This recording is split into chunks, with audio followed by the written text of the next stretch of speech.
Well, as you hit the stores or grab your phone to find those discounts on the perfect holiday gifts, you may not realize that some of the gifts come with some hidden risks or maybe things you might not immediately think about. So Travis Patterson, managing partner for the Patterson Law Firm, joins us to talk about some of those things as we do try to cross off some items on our holiday list. So let's start out with what maybe could be a hidden risk or a high risk item that might be on somebody's Christmas list. Yeah, great question. So I like to break it up as to like what kind of kids you have at the house. You have little kids or big kids?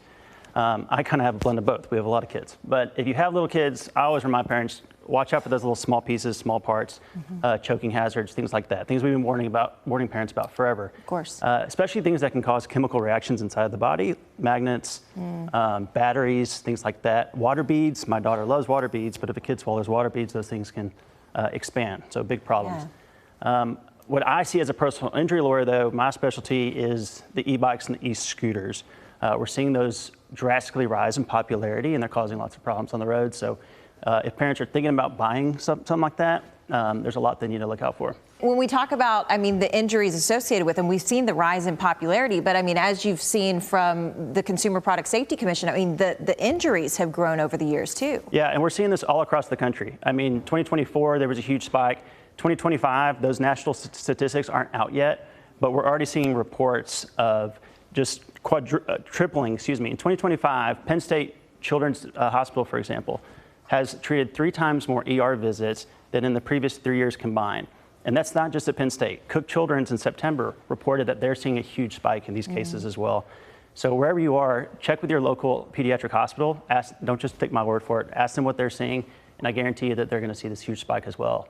So any final thoughts to parents as they maybe are shopping for those items and maybe their kid really wants one of these bikes? What should they know or maybe think about before they do let their kiddo get on one? Yeah, there's a lot there. There's a lot of practical considerations and a lot of legal implications that parents just don't think about it. Practically speaking, let's talk about that first.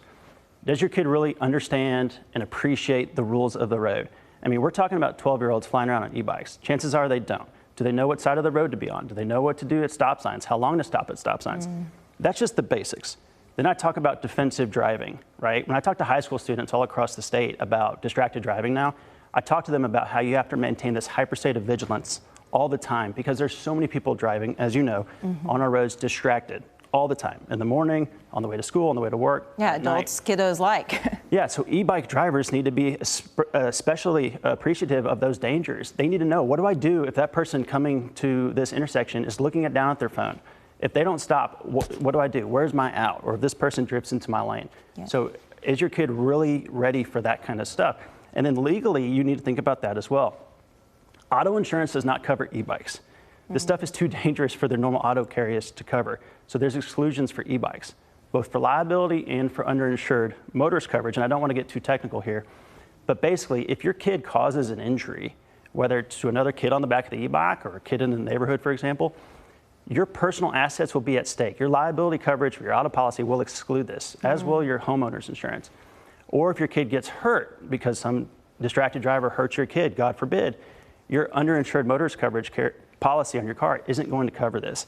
So if you are going to let your kid ride an e-bike or an e-scooter and you're sure that they can be safe, check with your agent, is my advice, on getting a specific policy for e-bikes and just really think through the practical and legal implications. Everybody thinks that this stuff can't happen to them, but of course I see it all. But even if it's a good deal on Black Friday, it may cost a little bit more down the road. So certainly great things to keep in mind. Travis Patterson, thank you for the advice.